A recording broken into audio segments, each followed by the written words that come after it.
So hello students, today I am going to start your third class, that is session 3. In the last class I explained about the data type, MSSS, design view, data view and different types of data. So in the last class I explained about the using of buttons, different classes, different of buttons, different classes of buttons. So what are the different buttons used in database? They are, see,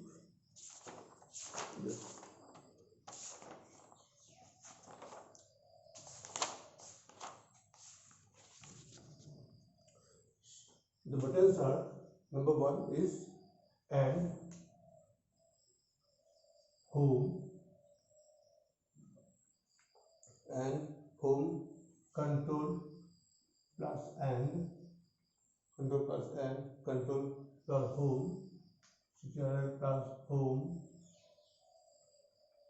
up, down, page up, page down, page up, page down, page up, page down, CTRL plus PGR and CTRL plus PG down. So these are the record gauge buttons. So this is your MSSS.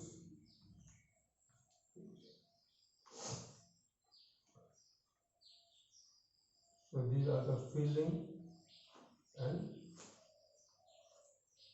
tables are made up of rows and columns. Suppose roll number, name, class,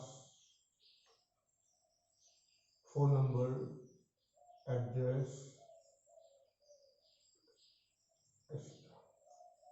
Now, what is the function of different record gauge buttons? And suppose you are in the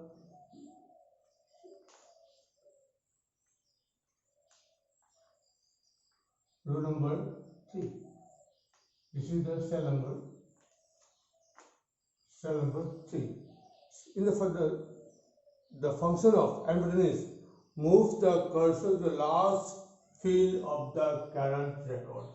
Suppose you are here, then it will come to the last field of the current record. And if you press N, these are the keys, these are the buttons which you use in your through the keyboard. So use in a keyboard.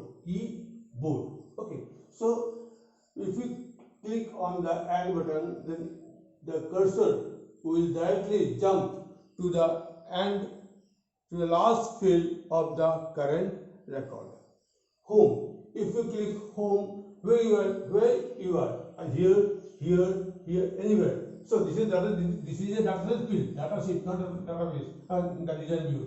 This is database view. So if you have the last field in this part, it will come back to the first field of the current record. Suppose you are in here, you come to the first field. If you are here, it will come to the first field. The functions of home button is it will move the cursor to the first field of the current record. Send CTRL plus N. This button moves to the end of the current record, end of the record. This field move to the last. This button move to the last field of the last record. CTRL plus home. This button move the cursor to the field of the first record. So out of this is our first record, and this is our, for example, this is our last record. If you press CTRL plus N, then cursor goes to the last field of the current record. If you press CTRL plus home, it will come to the first field of the current record.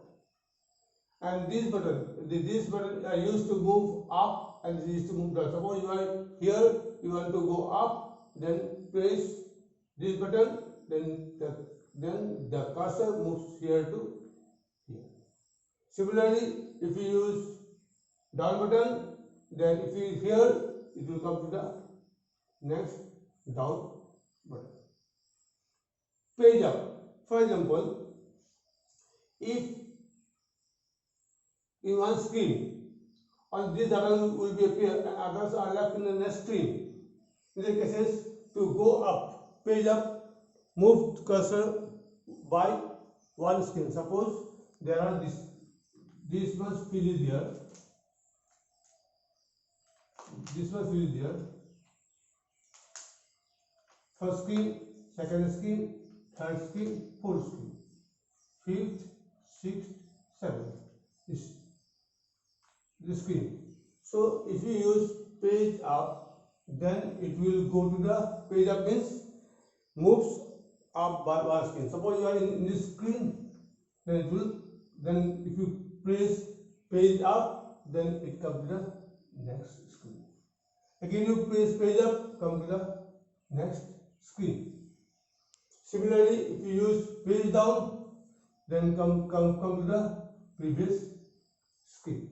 Page down moves down. Sorry, page down is suppose you are here. If you come back, page down, you will come back to the next screen. So this is a function of page up and page down. Control plus page up, control plus page up. It will use move to the left screen, left and right. Sorry, but one mistake here. Page up is from here to come next down, up, left screen and right screen. So here you have to read the functions of different buttons, which is given in your book, page number 38. Okay. Now, next point is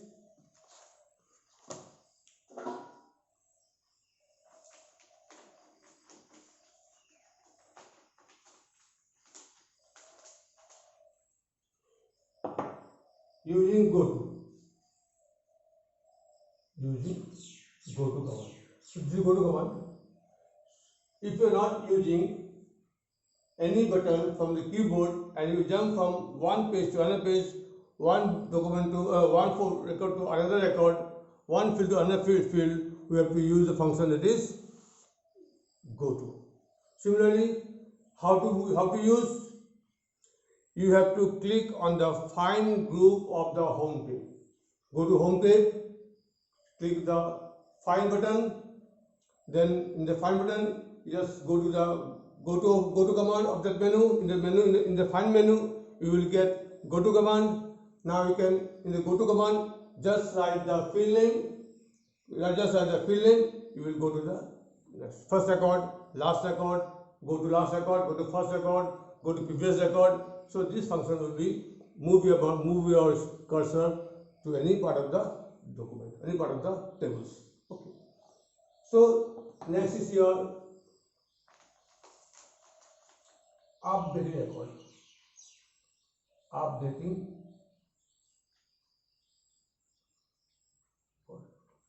Updating means what? Changing. Update record means changing the old record to new record. Suppose yesterday you enter number 1, 2, 3, 4 as the names here. Okay, then class is for example 8.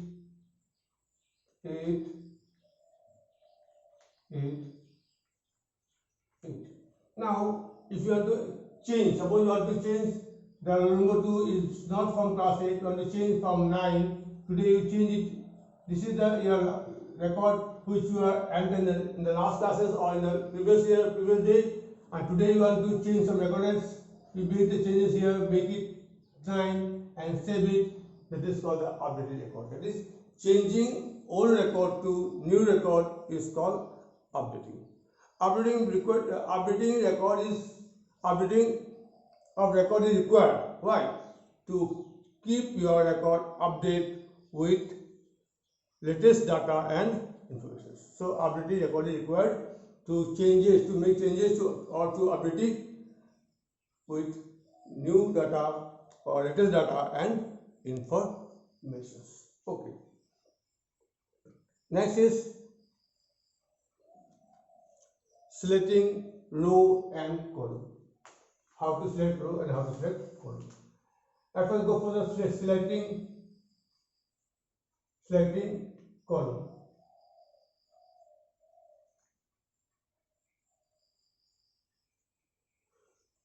Selecting rows and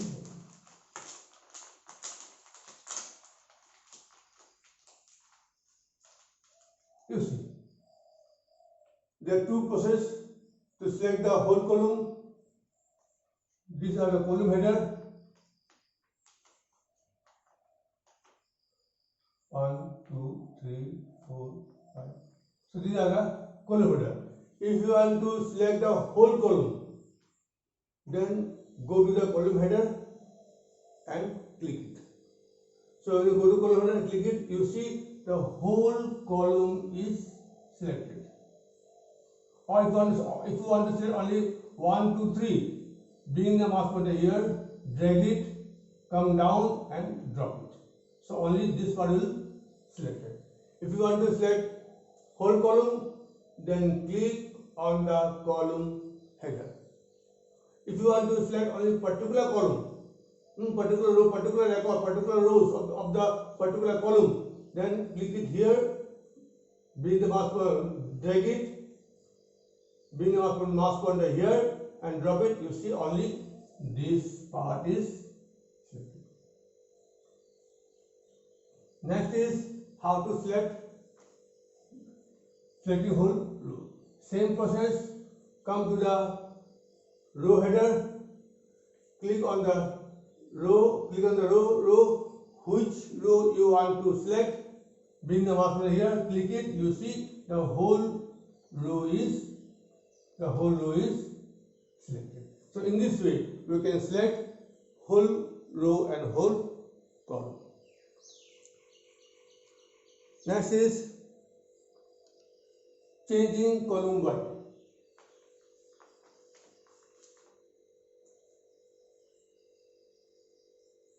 Changing column. In some cases, if you have an address but this column is short and it is not fit in that, the data is not fit in this column, in this particular cell, in that process, we have to increase the size of the column. Suppose you have the address here, the address is not fit in this part, and in that cases, we have to increase the size of the column. To increase the size of the column, there are two processes. One by using mouse by dragging the button, or other you can select the numbers of pixels in columns. So to change the size of the cell or column, what to do? At first, bring the mouse pointer here, then right click, select the column. Number one is select the column. Number two, right click. When you right click, you will get one right click, a submenu appear. From the submenu, click column wide. So select the column, click right click it, a submenu appear. From the submenu, select or click the column wide, a small column wide menu will appear. Here you can change the size, here you can change the value. Suppose it is 15, make it 16, 17, whatever it is. Change the value of the column wide and press OK. You see the size of the column will become increased. So So whatever you want in here, whatever you want to do, you have to select it first. Next, click the column, then select column wide, then changing row height. Row, same process. Select the row, then right click it. If something will appear, click row height. Now change the row height, and in this way you can change the column height and row height.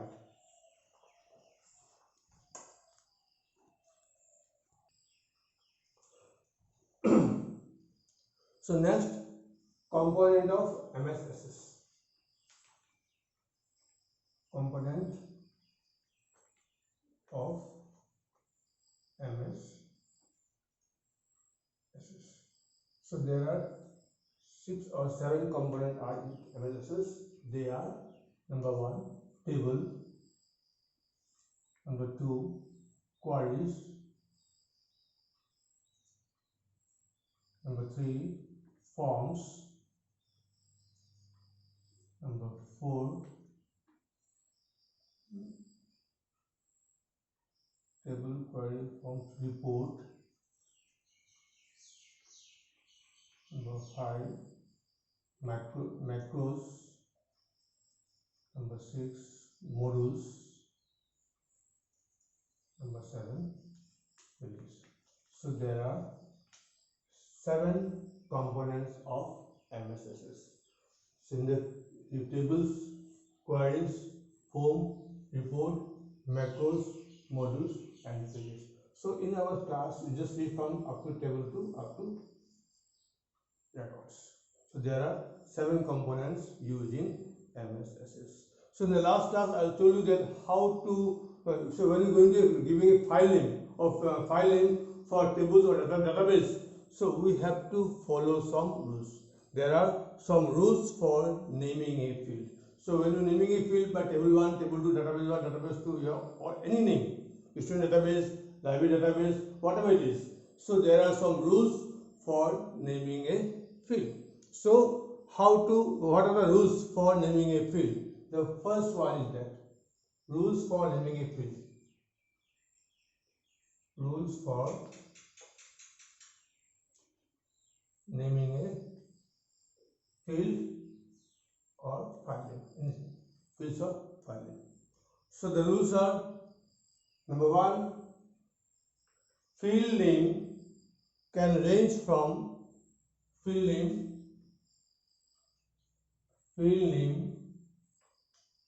can range from 1 to 64 character. That means you cannot access the character up from 64. If your character is exceed from 64 character, then after 64 character it will wipe out. It will not display in the fields. Number 2. Second point is field name include letters, numbers, and special characters. Field name contain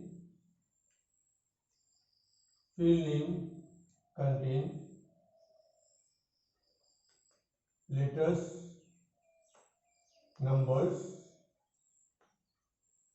and special character. Generally we use the character underscore. For example, suppose you write f name as a field name. So what is the meaning of f? It is father's name. So see, the space is not cannot use space between f name and f name. So you have to use one underscore. So generally underscore character is used as a field name. Third point is about field name cannot start with blank character. Field name cannot start with blank space. Blank space. For example, this is a field name. If you give anyone any blank here, then write name. If you give any blank here before the name, then it will not accept it. If you give underscore, then it will work. If you give a number, name, any characters, numbers, letters, and special character, it will accept it. But if you use just give only blank, then it will not accept it. So these are the rules for naming a variable. Okay, now this is about database rules.